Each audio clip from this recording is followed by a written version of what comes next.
Hey everybody, another video for you there explaining how we rig up the flashers and the rods, getting them ready for the 360s and also the triangle type of fishing.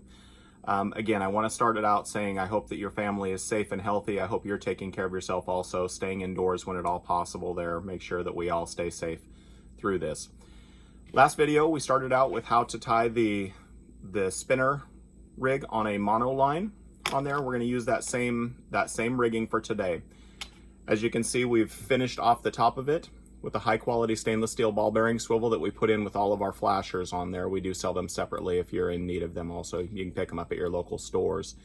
Things that you're gonna need for this, you're gonna need a 360 rotating flasher, Super Series, hopefully Shortbus, or if you wanna use your triangle flasher, again, same exact rigging there, just different setbacks, and we'll go through all of that.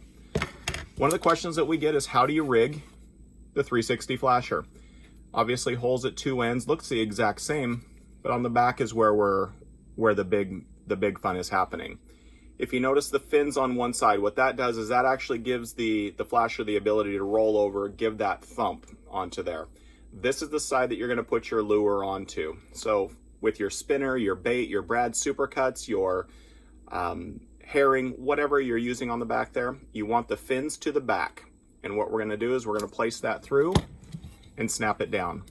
Again, the reason that you want a high quality swivel on there is as this is whipping around there, you're gonna get a lot of twists coming in different directions going back to your lure onto there. From there, what I like to do is I like to use what we call the stiffies.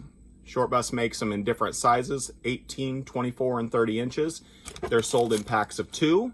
You can tell by the sizes there with the different beads, the red label, the yellow label, or the black, the red bead, yellow bead, or a black bead, just like your herring there, your different sizes there. The red is the smallest, green label, or your black label. It's a 200-pound mono. What that's doing is if something does get tangled up there, it's easy to identify which line is which. If you do have to clip, hopefully everybody's letting their line down slow enough there that that's not a problem. From the stiffies, whichever length you decide on, a ball bearing swivel chain, P-line, multiple brands out there, and then what we use, 65-pound Power Pro, and then the slide and locks. The reason why we're using the slide and locks, if you can see, inside's a little slot. What that's doing is as that flasher is whirling around in a 3-foot circle, as it pulls up and in, it locks the head. That way all of the turning is done on the ball bearing swivel. It stops the line twist immediately.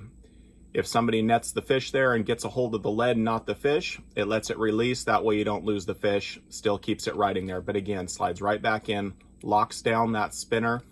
If you look really close, if you're not using a lock, something to lock that line, you're gonna get some micro twist in your braided line there. It just doesn't have the memory to hold it. So ruins the line a little bit quicker. So one way or the other, I suggest locking it down some way. Again, I like the sliding there. That way if they hit the lead with the net, the fish doesn't get away. It can still run. You can deal with it at that point.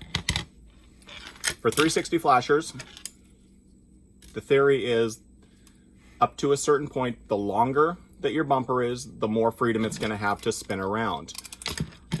On my boat there, we generally use 24-inch leaders onto there. That's the comfort zone. Longer than that, sometimes it's a little bit harder to net.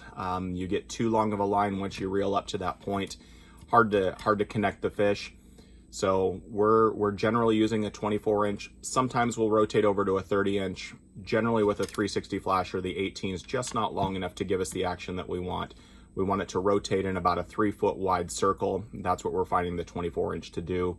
Any adjustments that we need to do for the action is done with the length of the spinner off of the back or bait or the super baits, whichever you prefer. The stiffies have 2 different sides. One side has the snap onto it. The other side has, again, the ball bearing swivel onto there. You want the ball bearing swivel to go onto the non-fin side of your 360 Super Series flasher. Again, locks down onto there, 24 inches up to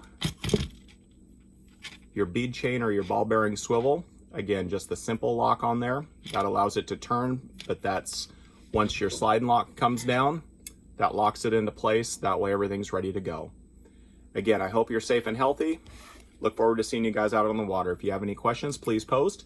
If you want to see the full line, go to shortbusflashers.com or your local stores. Please be safe.